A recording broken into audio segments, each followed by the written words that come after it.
The Red Masked Wands, Part 5, The Prey and the Sacrifice. Only 5 of us had made it across the glass bridge. We had started with over 200. Now, 5 breaths, 5 fears, 5 sins remained.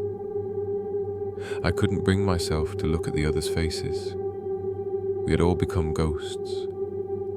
Our souls were long gone. Only our bodies kept resisting.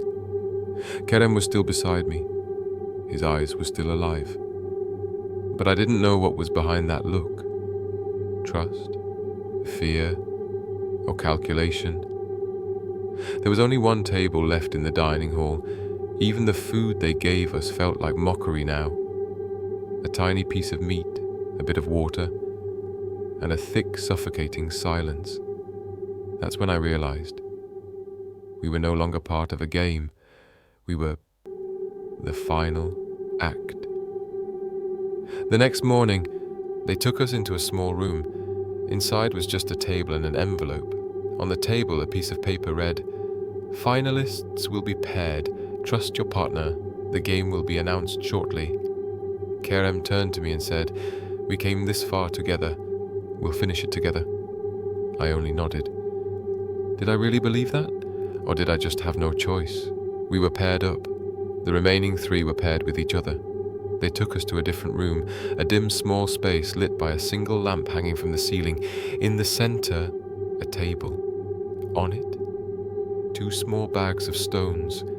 Then the mechanical voice echoed again. Game 6, the stone game. Each player has 10 stones. In 30 minutes, guess how many stones your partner is holding. The first to run out of stones loses. I looked at Kerem. He was my partner. But now he was also my opponent. The game began. Stones hidden behind hands. Number guessing. A mental battlefield. 10 minutes passed. No one had lost a stone yet. Then I made a mistake. My guess was wrong. Kerem smiled. "You don't know me anymore, do you?" I stayed silent. The stones began to dwindle. Every wrong guess brought us one step closer to death. I was drenched in sweat. I couldn't think straight. This wasn't a game. This was a test of betrayal. When we were down to our final stones, Kerem looked at me and said, "Even if your last guess is correct, Ospas, I'll give you my stones, because I'm choosing to stay here." My eyes welled with tears. "Why?" I asked. I wasn't living out there.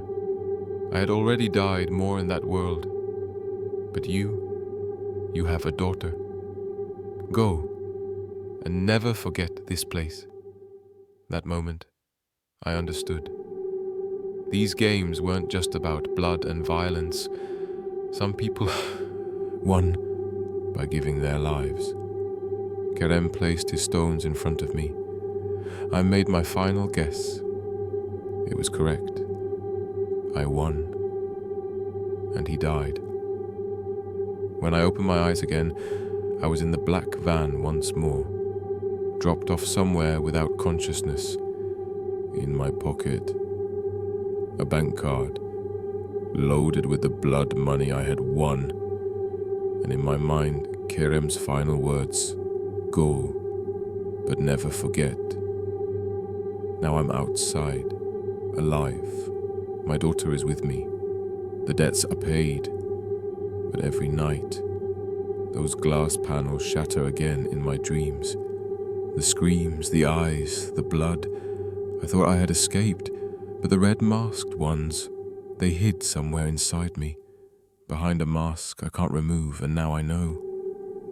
Sometimes the worst punishment is surviving.